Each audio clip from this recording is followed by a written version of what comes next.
Yeah, getting back to Cobalts, I've got 44 Cobalts that I've got problems with using the DR5000. Every now and again, one of them or two of them, or maybe three of them, they'll just change the address to something unknown.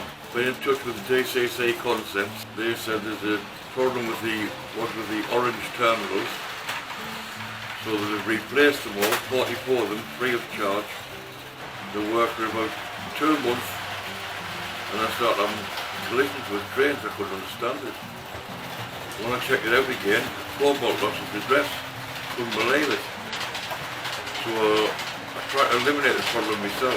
When I go back in touch with DCCconcepts, they couldn't understand it at all. They sent me two little, I don't know what they call them now, to go on the end of your bus line, stop any interference. Put them on. A couple of days later, same thing happened again.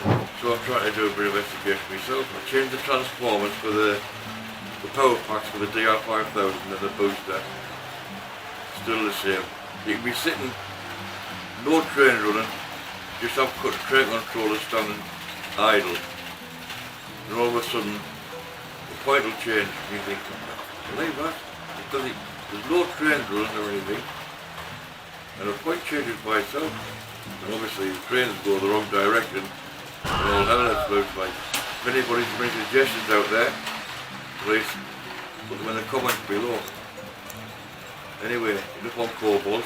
I'll get back to you with the layout on the next video. Thank you very much. Bye bye.